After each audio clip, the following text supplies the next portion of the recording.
Hey everyone, Pratiti Pathak here. Welcome to Unpacking Brain Drama, where we talk about real life experiences, the challenges, and the obstacles. Sometimes we use them to block ourselves, sometimes we use them to grow and evolve. Here's what I want to say: obstacles are not the things blocking our path, obstacles are the path. So, in other words, we have to grow through what we go through. So, join me as we have some amazing conversations with some amazing guests. Welcome to Unpacking Brain Drama podcast. It is our Facebook Live that we have every single Wednesday. Hopefully, I'm not glitching as always, but here we are in the middle of our morning, in the middle of our week, and we are unpacking our brain drama today. And, I had a few wins this week. I had, some of you may or may not remember, I am also a realtor in Chester County in Pennsylvania. We have exciting things coming up this weekend with the Super Bowl. And I actually just heard a podcast recently. Let me see if we're going live up here. I just heard a podcast recently on, actually, it wasn't even that recently, but it was about this amazing concept around the Super Bowl. So one of the things that was being said was, it kind of blew my mind a little bit, and it's pretty fitting for right now, given that the Super Bowl is coming up this Sunday, and it is the Philadelphia Eagles, go Eagles, versus the Kansas City Chiefs. And if you guys know me personally, you know that I don't always follow the football things. Don't throw things at me, but I will be watching the game and I will be really excited about it. Actually, the last Super Bowl that we had, where the Eagles were playing and we won the Super Bowl, it was actually the first time that I watched the Super Bowl from start to finish, like did not even, barely get up out of my chair. I literally was watching it the whole time. I'm thinking about my cousin right now because it's going to be very bittersweet for him. He grew up in Pennsylvania and Philadelphia specifically, and he has been in Kansas for years now. So it's going to be like, who do I root for? I'm sure he's going to have to keep it to himself. But, I think it was like, oh my gosh, it's already been quite a while, but I heard a podcast episode between Brooke Castillo and Ryan Moran, and they were talking about setting goals, and they were talking about setting goals and bringing failure into it while you're going after the goal, right? And they had brought up Tom Brady, who played for the New England Patriots and Tampa Bay Buccaneers, right? I looked that up because I did not just know that off the top of my head. And of course, again, do not throw things at me. But they talked about him winning and losing the Super Bowl, right? I think that she was talking about a documentary on Tom Brady, and in that documentary, he was kind of reflecting back at one of the seasons where he felt like he had a perfect season, and he lost the Super Bowl, right? They lost the Super Bowl, but they only lost it literally by like 4 points. And for you guys who are diehard football fans, you'll be like, yes, but they still lost. And he was talking about and reflecting back on how that night he did not sleep at all. And he was just up all night, and he just kept thinking about how he had the best season and then ended up losing the Super Bowl. And, some of us could say, wow, but like, you are living like your best life. Like, yes, you lost the Super Bowl, but you got to go to the Super Bowl, right? Like, you were literally in the Super Bowl. And they started talking about what it must be like to go after a goal like that, a goal like the Super Bowl, to go after something like that every single year, right? It's the same goal. Every year, it's the same goal. And when I think about this, I think about all of the teams that are playing for the same goal every year, right?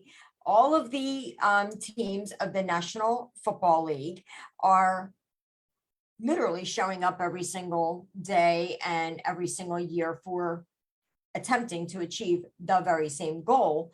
And I started to think about this, like how many players are competing for the same title every single year, right? Whether they win or not, they are literally going for the same thing every year. And actually, there are teams, right? If some of you know, there are teams that literally haven't won for years, right?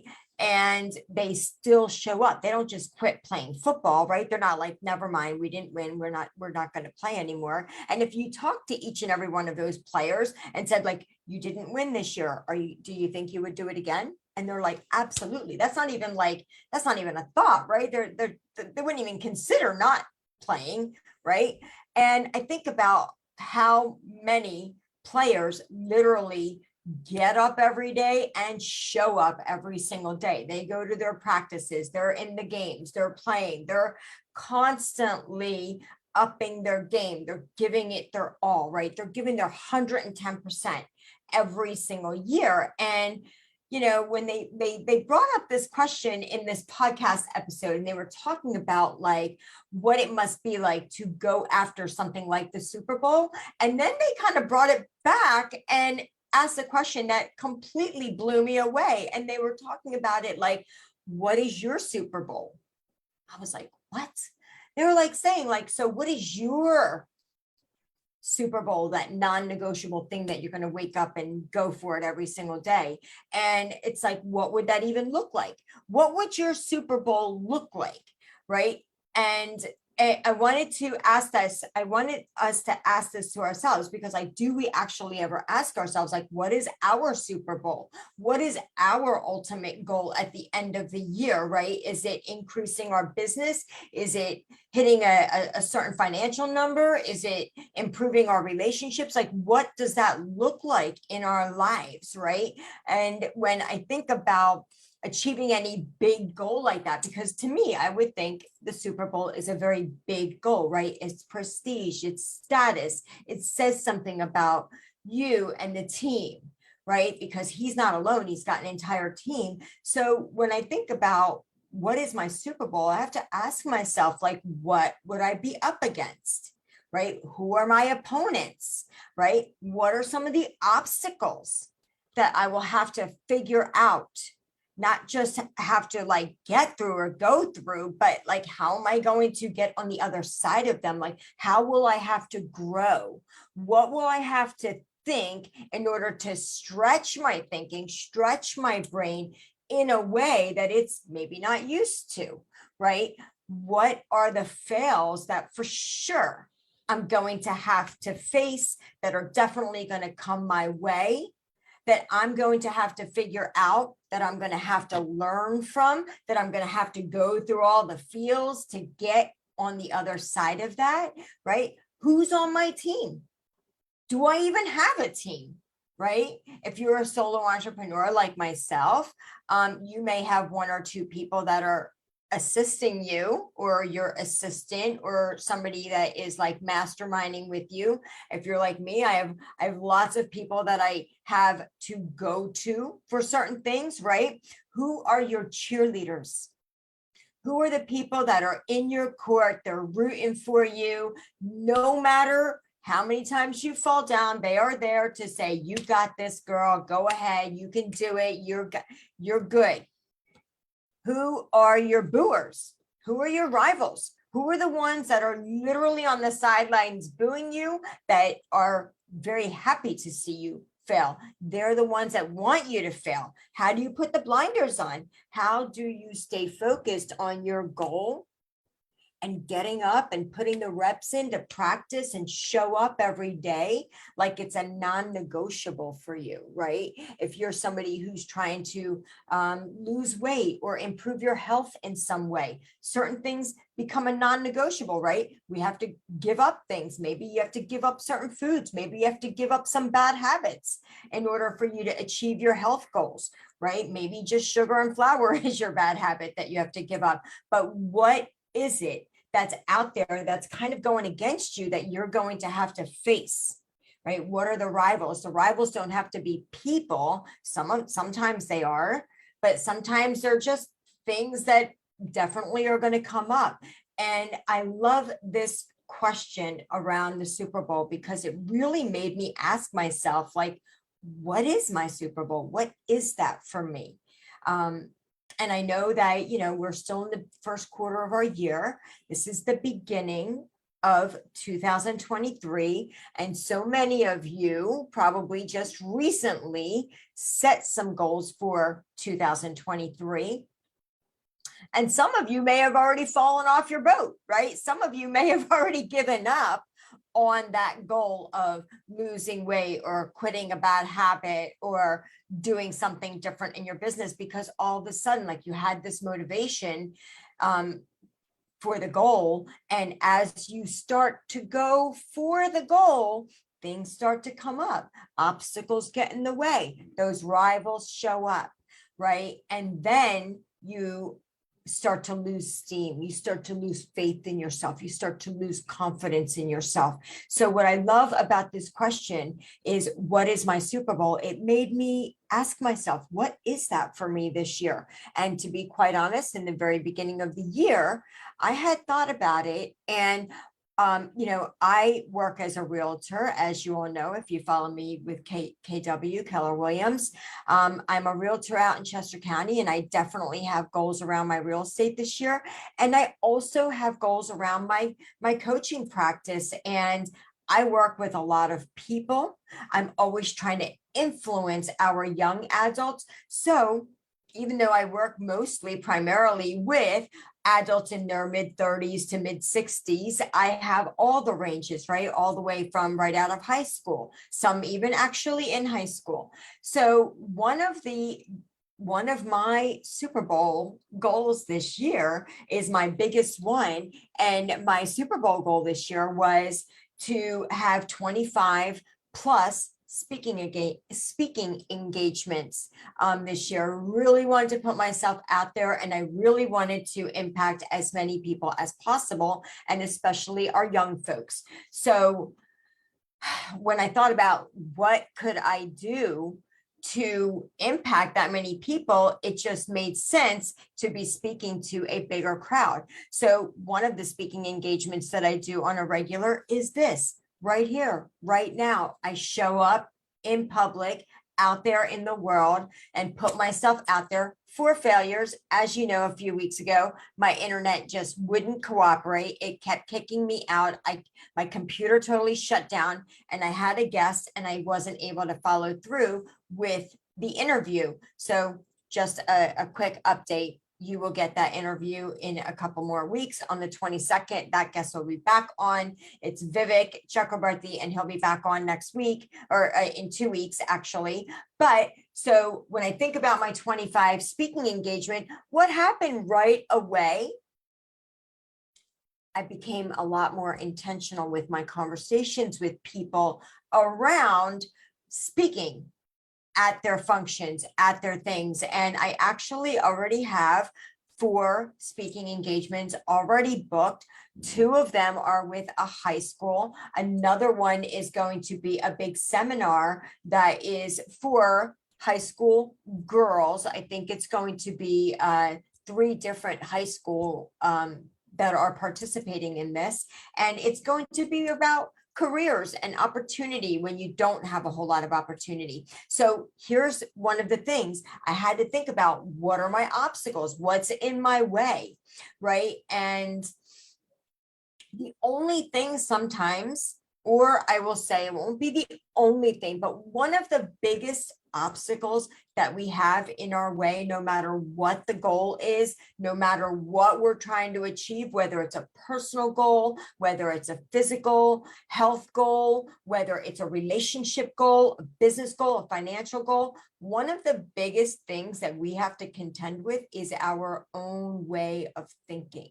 Right? It's so many times, it's our own thoughts that deter us from moving forward and achieving what we want to achieve, because we start losing steam, because we think it's too hard, this is not going to work. And really, it all comes down to being able to having the ability to feel our emotions, and not just feel them. Most of the time when I talk to people about feeling their emotions, what I will usually get is somebody telling me, oh yeah, no, I totally got that. I felt this emotion. But really what they're doing is they're telling me about it in a way that isn't really feeling the emotion. They're thinking about the emotion. So they're like, I felt sad. I felt bad. I felt embarrassed. But then they move and they're like, I acknowledged it. And then I moved on.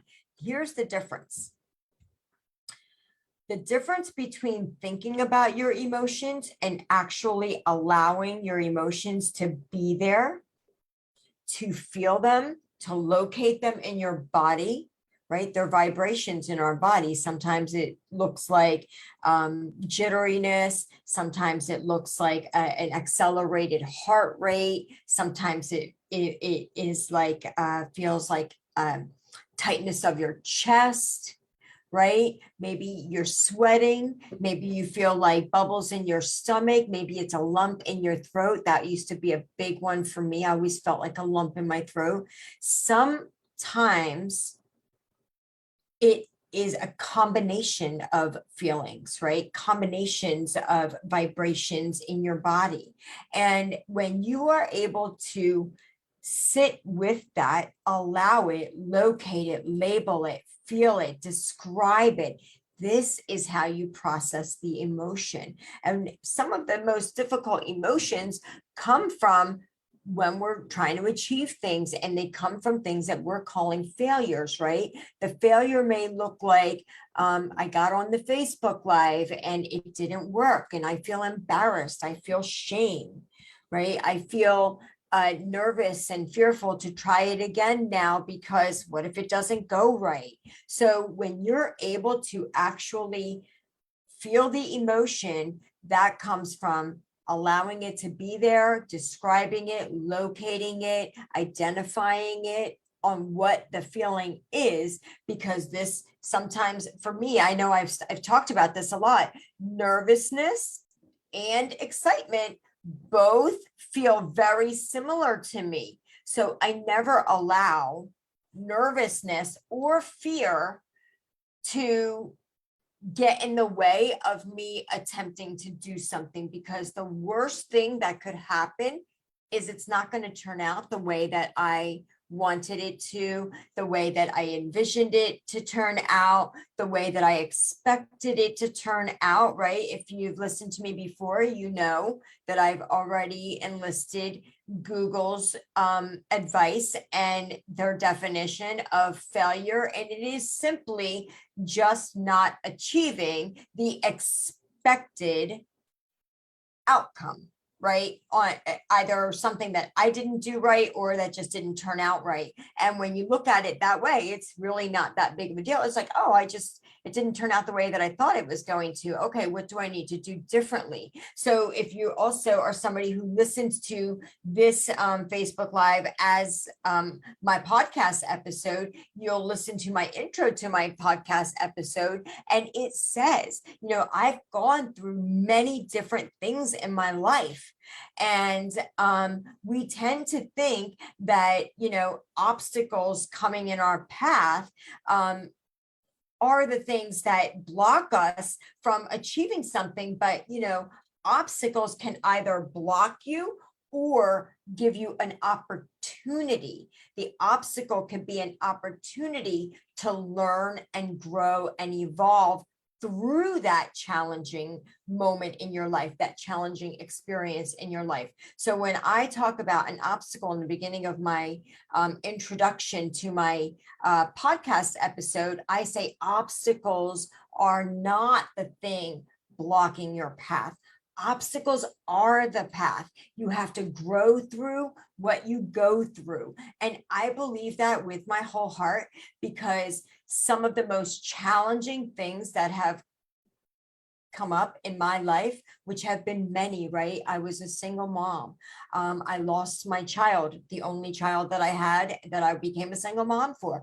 I fought against my own culture and my own environment to have that child and be a single mom, even though I knew I might be judged and not looked at as, a proper Indian woman. And, in so many different ways, our society, our environment, our upbringing, our culture, our religion, these are all different ways that form like our deep belief systems in ourselves. And that is so much of the work that I do with most people, is taking a look at what is currently working for us. What are some of the things that we believe about ourselves through these different experiences that we've had in our lives that have formed and shaped how we think about relationships and what we believe about love and connection, and what we believe about our ability to grow a business or even start a business or be a solo entrepreneur, or what we believe about money and our ability to make it, grow it, become wealthy. What are some of these things that keep us stuck in our lives when we're not being intentional about questioning ourselves? Like, is this something good that we should be believing in? Or is it something that needs to change out the glasses and maybe put on a new pair of glasses with new lens that's to help you see a little bit clearer than maybe the thick fog that you were trying to look into?